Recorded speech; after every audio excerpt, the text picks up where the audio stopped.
दिल्ली का चुनाव जितना दिलचस्प होता जा रहा था, जिस तरीके से ये कयास लगाए जा रहे थे कि त्रिकोणीय मुकाबला होगा, जिस तरीके की बातें की जा रही थी कि कांग्रेस अपने अस्तित्व को बचाने की लड़ाई लड़ेगी और निश्चित तौर पर वो अरविंद केजरीवाल को नुकसान पहुंचाएगी, आज की तारीख में मैं आपके सामने कुछ ऐसे तथ्य रखने जा रहा हूं जिन तथ्यों को देखकर आपको यह समझ में आ जाएगा कि अब कांग्रेस अरविंद केजरीवाल की पार्टी यानी कि आम आदमी पार्टी के सामने सरेंडर करती नजर आएगी।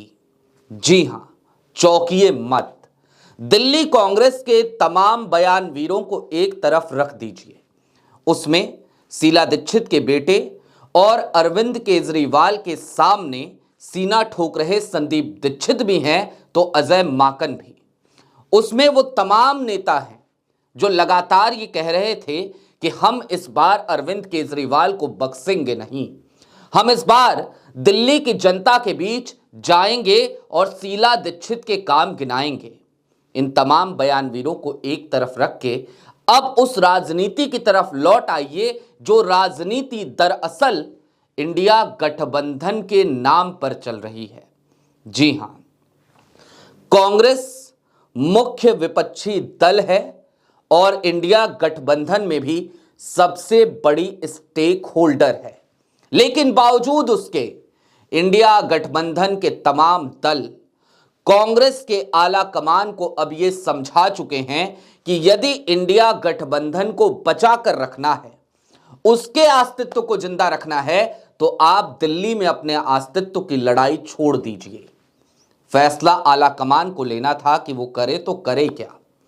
प्रधानमंत्री नरेंद्र मोदी और भारतीय जनता पार्टी के सामने चुनौती बनकर खड़े हुए इंडिया गठबंधन को बचाए या फिर कि एक राज्य में अपने अस्तित्व को, एक ऐसा राज्य जो पूर्ण राज्य भी नहीं है।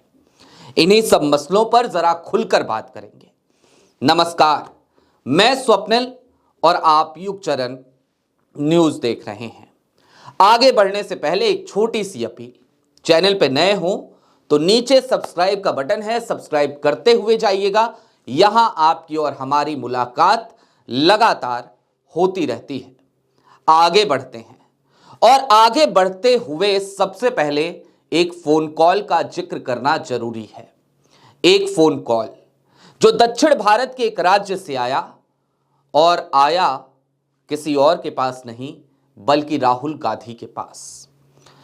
एक ऐसे नेता का फोन जिस नेता की बात राहुल गांधी सुनते हैं, एक ऐसे नेता का फोन जिसके साथ राहुल गांधी की अच्छी अंडरस्टैंडिंग है। नाम है स्टैलिन, तमिलनाडु के मुख्यमंत्री। तमिलनाडु के मुख्यमंत्री ने राहुल गांधी को फोन करके लगभग एक सप्ताह पहले कह दिया था कि भाई देखो, दिल्ली में केजरीवाल पर जरा हल्का हाथ रखो। कहीं ऐसा ना हो कि एक तरफ जहां इंडिया गठबंधन की तमाम पार्टियां वैसे भी राज्यों में संघर्ष कर रही हैं, ऐसे में एक आधा अधूरा राज्य भी हमसे खिसक जाए, छिन जाए। और अगर ऐसा हो गया तो नैरेटिव बड़ा खराब हो जाएगा, क्योंकि हालिया दिनों में हरियाणा आते आते नहीं आया, महाराष्ट्र आते आते नहीं आया, शुक्र है भगवान का, जम्मू कश्मीर आ गया और झारखंड आ गया। दो राज्य तो आ गए, लेकिन हरियाणा बड़ा महत्वपूर्ण राज्य था, छोटा था लेकिन महत्वपूर्ण था, नहीं आ पाया। महाराष्ट्र बेहद महत्वपूर्ण था, वो भी नहीं आ पाया। राहुल गांधी स्टैलिन की बात मानते हैं, हमेशा सुनते हैं, तवज्जो देते हैं। लिहाजा स्टैलिन के उस फोन कॉल के बाद कांग्रेस के भीतर मंथन चलने लगा, लेकिन कुछ भी तय नहीं था। अंदरूनी सूत्रों की जानकारी जो मिली है अंदरूनी सूत्रों से, वो आपके साथ साझा कर रहा हूं। कुछ भी तय नहीं था उस समय तक, और उसी समय पर एक टैक्टिस शुरू हुई। राजनीति की भाषा में इसे कहते हैं प्रेशर टैक्टिस। प्रेशर बनाने की कवायद शुरू हुई और फिर आप देखिए तो तमाम नेताओं के बयान आए। तेजस्वी यादव का भी बयान आया, और बयान तो महाराष्ट्र में शिवसेना उद्धव ठाकरे गुट के नेता संजय राउत का भी आया। संजय राउत ने क्या कहा वो आपकी स्क्रीन पर है, आप सब जानते हैं। संजय राउत ने सीधे तौर पे कह दिया था कि इंडिया गठबंधन को बचाना है या नहीं बचाना, ये अब कांग्रेस के हाथ में है। संजय राउत इससे पहले भी कांग्रेस और आम आदमी पार्टी को नसीहत देते दिखाई दिए थे। ये कहते हुए नजर आए थे कि देखिए, इन दोनों दलों को चाहिए कि आपस में कोऑर्डिनेशन बनाकर रखें, क्योंकि इंडिया गठबंधन की एकता के लिए बड़ा जरूरी है और मोदी सरकार और भारतीय जनता पार्टी के सामने मध्य मुकाबिल यदि इंडिया गठबंधन को बना के रखना है तो बड़ी जरूरी है इंडिया गठबंधन के अंदर एकता का होना। लेकिन बात बनी नहीं थी, लिहाजा एक कदम आगे चलते हुए संजय राउत ने कह दिया कि आम आदमी पार्टी की तो कोई जिम्मेदारी नहीं, ये तो कांग्रेस की जिम्मेदारी है भैया कि इंडिया गठबंधन को बचाना है या नहीं बचाना है वो फैसला करे।